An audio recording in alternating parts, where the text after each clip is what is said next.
So first I'm going to talk about the different views that are used in the chest X-ray.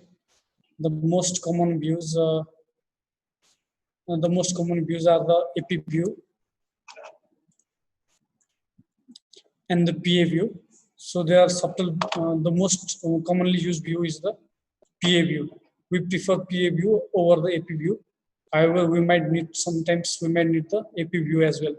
So there are certain differences in between the PA view and AP view, which you can appreciate in these images. The first image is the PA view, and the second image is the AP view. So in the first image, we can see that the clavicle it is angulated, while in the second image it is slightly horizontal. So in the PA view, the clavicle is angulated, and in AP view it is horizontal. The scapula will be projected outside the long fields in case of the PA view, while the scapula, you can see this is the scapula, it is projected inside the long field in the AP view. And the ribs, they are vertical and obliquely oriented. So we can see that these are the ribs. We can see they are obliquely oriented in the PA view, while they are horizontally oriented in case of the AP view. And the heart, it appears magnified in AP view, and the heart appears smaller. So we can visualize long fields better in the PA view. So this is the same thing in the difference between the PA and AP view. So the next is, why is PA view preferred over AP? Because this reduces the magnification of the heart, therefore preventing appearance of cardiomegaly. It reduces radiation dose to radiation sensitive organs such as thyroid, eye, breasts, and it visualizes the maximum areas of lungs, moves the scapula away from the long fields so that long fields are clearer, more stable patient positioning, which reduces the patient movement, and compression of the breast tissue against the phlegm. So it reduces the density of tissue around the basic costophrenic angles, therefore visualizing them more clearly. So there are besides this PA and besides these views, we can have the other views like the lateral view, and then there are additional views like oblique view, apical lordotic view, expression view, and decubitus view. So we are going to see some how the PA view is taken. So we can see that the patient is standing and his chest is against the cassette. So this way, what happens is that this is the way how we can take the PA view. So if the patient is female, then the breasts are compressed. So if the breasts are compressed, then they appear as less density on the phlegm. So we can visualize the lungs more clearly. Okay, this is the lateral view. In this lateral view, we can see the X-ray is projected from the lateral aspect, and the phlegm is in the next lateral aspect of the patient. Decubitus view. This is the lateral decubitus view, how the patient is placed in the lateral decubitus position, and this is the image for the lateral decubitus view. And we can see that there is opacity in the dependent aspect. So this is usually done to visualize small pleural effusions. So the pleural fluid, it can migrate in the dependent aspect. So we can say that this is pleural effusion and not consolidation. Or we can also see the mobility of the pleural fluid. So for example, there might be pleural fluid which is immobile. It may be loculated or may be separated by septations. Then that becomes immobile. Then that pleural fluid does not migrate to the dependent aspect. But if the pleural fluid is mobile, then that migrates to the dependent aspect of the chest. And and this is the apical view. So we can see that this is the projection is made towards the apex of the lung. Okay, and the patient is also slightly lordotic if the projection is horizontal. The patient is not straight, but it is slightly lordotic position. So this is usually used to visualize the apex of the lung. So this is how we can see that in this in this region we can see that there are multiple structures that are overlapped. Okay, so we cannot clearly say what this lesion signifies, whether this is bony lesion or long lesion. Okay, so when we do the apical view, we can see that the longs apex are clearly visualized in this apical lordotic view.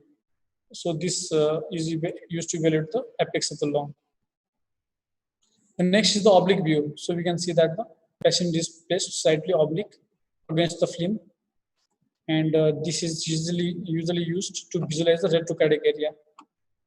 So some pathologies may be lying posterior to the heart, which may not be visualized in the PA view, conventional PA view. So that we need to do the oblique view or the lateral view for those patients.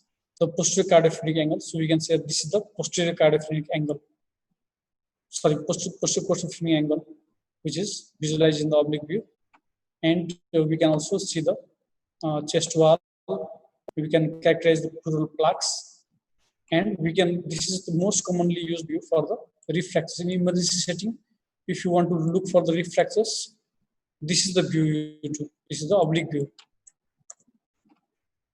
And next is the lordotic view for the better delineation of the right middle lobe. So lordotic view can also be used besides visualization of the apex of the lung.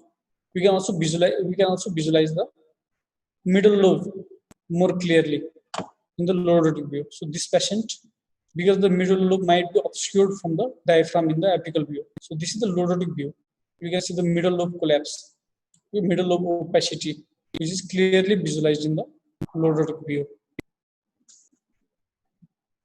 So there is another view called the paired inspiratory and expiratory view, and this demonstrates air trapping and diaphragm movements. So this is very important in diagnosis of inhaled foreign body incident. So someone, if you suspect inhaled foreign body in the emergency posting, then you should do the paired inspiratory and expiratory view. So what happens is that the patient is asked for deep inspiration and for expiration. So in deep inspiration, all the lungs, they are hyperinflated. Okay, they appear darker than usual. But in the expiration, if there is air trapping, okay, then the lungs, in the expiration, what we should expect is that the lungs become slightly radio opaque than the inspiratory film because of the gauze out of the air. But in this case, we can see that the right lung, it is hyperinflated. It is comparable to this part, but the left lung, it has changed. So the left lung was overinflated in the past, but in expiratory film, the left lung is slightly opaque. So this demonstrates the air trapping in the right lung, and this is due to the probably due to the right endobronchial foreign body. So coming to the reading the chest X-ray, so we should there is a 12 steps program which is just made easy. You can make your own numbers of programs. So the first is the name, date. You should compare with the old films. What type of view is it? What is the penetration, inspiration? Is there rotation or not? Angulation, soft tissues, bony structures, mediastinum, diaphragm, and long fits. These are the structures, but we can also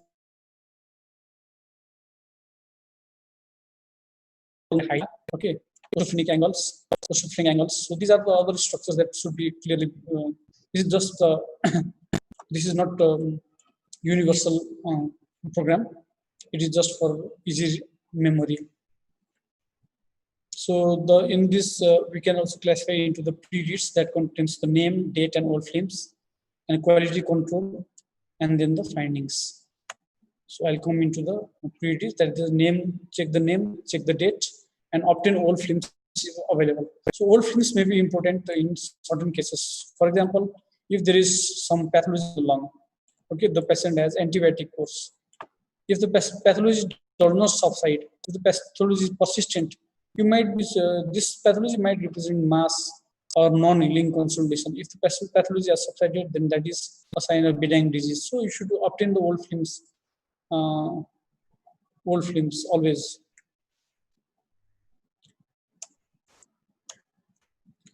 So in the quality control, you should look for different aspects of the chest X-ray. That are the first aspect is the penetration. So what we should see is that we should see the different ribs through the heart. Okay, and we should barely see the spine through the heart. We should see the pulmonary vessels up to the 2/3 of the lung, that is near to the edges of the lung. So this is the normal penetration, normal penetrated X-ray. So if the X-ray is over penetrated, then it appears darker. So we can see that the ribs are visible, but the lungs they appear darker than usual. The vertebrae are clearly visualized. We can see the morphology of the vertebrae. Okay, we can see the spinous. We can see the pedicles, spinous process. So this is the morphology of vertebra are visible. So this is an over penetrated film. In such over penetrated film, you may miss some subtle lesions in the lung. So this is the inadequate film. And in under penetrated film, the lungs appear white. So you can see everything appears white in this film. And the pulmonary markings, they also appear very prominent. Sometimes they mimic consolidation. We can say this mimics consolidation, some lesion, but this is actually pulmonary marking. And next is the degree of inspiration. So we should be able to count the 9 to 10 posterior ribs. So we should know which one is the posterior ribs first. The ribs which are horizontal, these are the posterior ribs.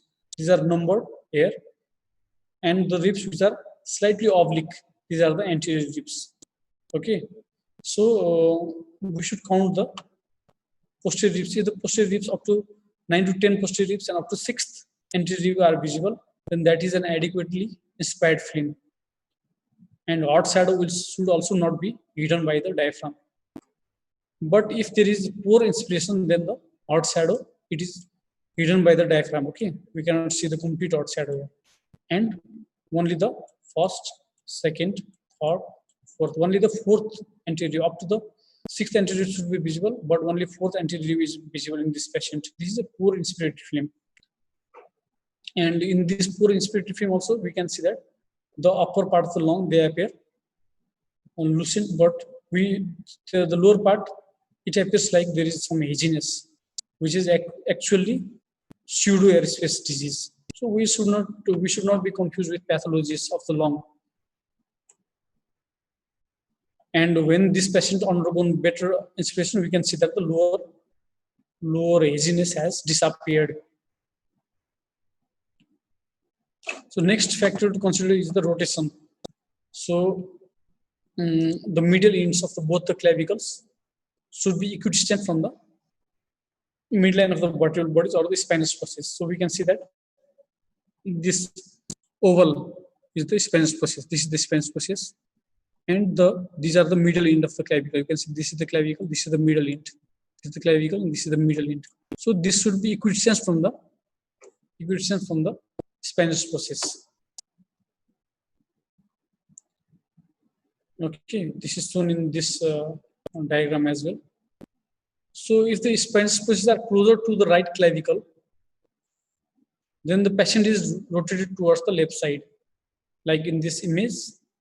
And if the spinous process appears closer to the left clavicle, then the patient is rotated towards the right side. And this should not happen in a normal chest X-ray, because if there is rotation, then this may mimic some pathologies. And next is to look for the angulation of the chest. So what we should see in the angulation is that the clavicle should overlay to the third rib, over the third rib. So this is the normal angulated film. But if the angulation is very high, then the clavicle is not overlapping with the third rib, but it is above the chest. Well, this is angulated film. This is actually apical low rotating view. This is angulated film. And same patient, when not low rotating, we can see that when there is no angulation, then we can see that the better visualization of the clavicle. So in this, what is the disadvantage of this angulation is that there will have an unusually shaped heart. So heart appears unusual shaped. It appears enlarged and there is the sharp border of the left hemidiaphragm is also absent, while the sharp border of the left hemidiaphragm is present. So this also mimics some pathologies here. So actually, which is due to the angulation. So we should not be confused with the pathology. So next findings to check is the soft tissue and bony structures. So we should check for the symmetry, any deformities, fractures, masses, calcifications, and lytic lesions. So what do you mean by soft tissue? Soft tissue means here is outside the long field. Okay, we can see this is the soft tissue over the shoulder region, and look for bony structure. We should look for the clavicle. Sometimes in a trauma patient, we might be looking for the chest X-ray, but we might miss clavicular fractures. So we should be careful for that. We might miss some rib fractures or some fractures in the cervical spine. Okay, some soft tissue swelling, hematoma in the chest wall.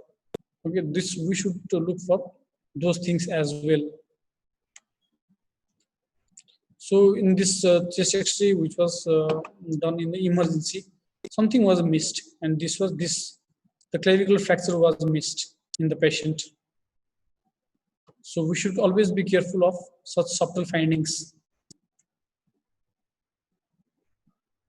Then after the soft tissue and the bones, we should look for the mediastinum. We should look for cardiomegaly, whether the heart is enlarged or not. We should look for mediastinum and hilar contours, and if there are any increased density or deformity. Okay. So check for the heart, whether it is of adequate size, what is the shape of the heart, what is the are the margins of the heart sharp or not, and what is the diameter of the heart compared with the thoracic diameter. So how do we measure the cardiothoracic ratio? So we can look for the heart size by measuring the cardiothoracic ratio. First, we draw a straight line through the midline. So from this straight line, we should draw a horizontal line perpendicular to the straight line towards the maximal right heart border, and another horizontal line towards the maximal left heart border. So this is A plus B, and third line we draw through the cosophrenic angles. Okay, measuring the thoracic diameter. So we measure the cardiothoracic ratio by this A plus B divided by C, and if it is less than 0.5, it is normal, and if it is more than 0.5, it is cardiomegaly. And in case of the children, it is not 0.5, but it is 0.6.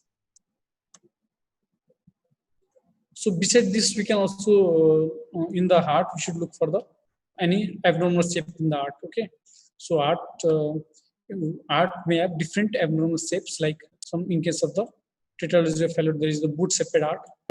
Okay, in case of the other congenital heart disease, there are different abnormal shapes of the heart, which we'll come to discussion later.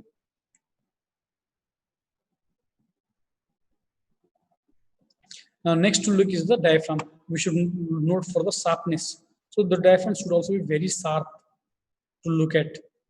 And if it is hazy, then there is some pathology. Okay. And the right diaphragm is usually higher than the left diaphragm, because the liver lies towards the right side, and heart apex is pushing the left diaphragm downwards. And we should also look for the free air under the diaphragm. If there is free air under the diaphragm, that is a sign of pneumoperitoneum, which is due to the usually due to the aloviscous perforation. And next is here we can see that there is the left diaphragm. It is very sharp, but in this right diaphragm we can see the sharp margin here, but in the lateral aspect of the right diaphragm we can't trace the margin of the diaphragm. So there is some pathology here. It gives a sign of some pathology here. Okay, and this was actually the right lower lobe consolidation. And last, and furthermore, we can also see we should always look for the most important thing, that is the long fields. Okay, these long fields we should compare from top to bottom. We should compare both the sides from top to bottom, from apex to the base of the lungs. And we should look for the abnormalities. We should search for the abnormalities very nicely. And we should describe the pathologies according to the zones affected. So the zones are the upper zone, middle zone, and lower zone. Upper zone is the till the second anterior ribs, till the lower border of the second anterior ribs. Upper part of the lung is called the upper zone. From the second to the fourth, it is called the middle zone, and from fourth downwards, it is called the lower zone. So if you see some pathology, then you should describe the according to. So suppose you see some pathology here, then you should say that there is opacity in the left middle zone. Okay, if you see some pathology here, there is opacity in the right lower zone. So you should always describe the lung pathologies according to the zones. So next thing is I would like to discuss is the seal out sign. So seal out sign means that if there is two structures of similar density which lies close to each other, then the margin of the structures, the border in between the structures are not separate. So we can see that this is the heart and there is some opacity here. So these overlap and we can't see the margin. This is called the seal out sign. This is commonly asked question in exam. And this seal out sign helps us to find the location of the lesion. Okay, location of the lesion. So according to the different areas the lesion seal out, so we can say that lesion is in certain location. So we can see that the right margin of the heart, it is seal outed here by an inhomogeneous opacity in the right lower zone. So this is the seal outing of the right heart border, and this was the pathology in the right middle zone, right middle lobe. So because the lesion has seal outed the right border of the heart, we can say that this is the pathology of the right middle lobe. Though it is lying in the right lower zone, it is pathology of the middle lobe because it has seal outed the heart. So there are different structures when seal outed. We can say that we can identify the location of the lesion. For example, if the right heart border, like in the previous case, the right heart border is seal outed, then the pathology in the right middle lobe. If the upper left heart border is seal outed, it is in the left upper lobe anterior segment. Okay, you may not remember segment, but if the left heart border is seal outed, then the lesion is in the lingular segment or the anterior segment of the left upper lobe. If the aortic knob is seal outed, it is in the apical portion of the left upper lobe. So these are things that should remember. If the diaphragms are seal outed, then there are the pathologies in the lower lobes. Okay, if the upper right heart border is or the ascending aorta is seal outed, then the pathology in the right upper lobe. So by looking at which position of the lung, which part of the lung that is seal outed, we can identify the location of the lesion. Okay, this is the same figure that describes the previous table. And next, to look after a general overview of the lungs, we should always look for the hidden areas of the lungs. So these hidden areas are those areas in which the pathologies are not clearly or promptly visualized. So we should look with more detail in these areas. So these areas are the apex of the lung, behind the hilar, behind the heart, and below the diaphragm.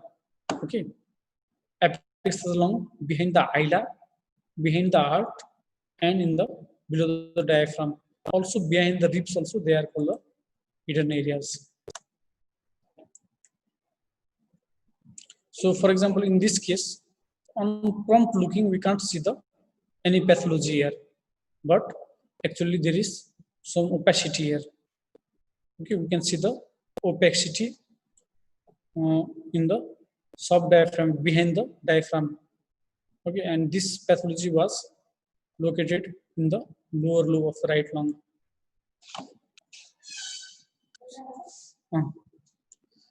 So next thing we should look is for the hila of the lung. So hila is the I'll come to this. The ila is the pulmonary ila is formed by the joining of the. It is a landmark which is formed by joining of the superior pulmonary veins and the descending pulmonary artery. So this is the ila of the lung. So this ila, it has certain rules. Like the right diaphragm is above the left diaphragm. The left ila should be higher than the right ila, and the ilar angle should be convex. Okay, this is the it should be like this. It should be convex outwards. So you can see this is the convex ila. Okay, and the right descending pulmonary artery measurement. The right descending pulmonary artery. This is the right descending pulmonary artery, and this should measure less than 15 in females and less than 16 in case of males. So these are the three things to look for in the ila. One is the position of the ila, next is the concavity of the ila, and third is the diameter of the right descending pulmonary artery. So sometimes we can see in different pathologies, you can see the ilar enlargement. If there is unilateral ilar enlargement, it could be tubercular. Most commonly, it is tubercular or metastatic disease. Okay, we should remember this too. Or lung carcinoma. Okay, if it is bilateral ilar enlargement, okay, it could be sarcoidosis, silicosis, lymphoma. Okay, these three are the important causes of the bilateral ilar lymphoma. You can remember by the SLS: sarcoidosis, silicosis, lymphoma, or bilateral ilar lymphadenopathy. And for unilateral, it is tuberculosis, lung carcinoma, or metastasis. So this has also been asked in the board exams in the spotters. So in this case, we can see that we should remember the three rules of the ila. The ila should be concave, the left ila should be higher, and the right descending pulmonary artery should measure less than 15 or 16. So in this case, we can see that the concavity of the ila is lost. So there is some convexity here. Okay, this is the concavity of the ila. We can see convexity here, and this is the concavity of the ila, but we can see convexity here. So this means that there is prominent ila, and this was due to the prominent ilar lymph node and prominent ilar lymph node. This was a case of sarcoidosis. Next thing is to look for the costophenic angle. The costophenic angle should be acute. Acute means less than 90 degrees. So see, this is the acute angle of the costophenic angles. And in this case, we can see that the right costophenic angle, it is acute, but left it is obtuse. It is more than 90 degrees. Okay, this is the case of left pleural effusion. And in the same patient, there is also mediastinal widening. You can see the mediastinal widening here. So thank you for the class. So you can ask any questions if you have.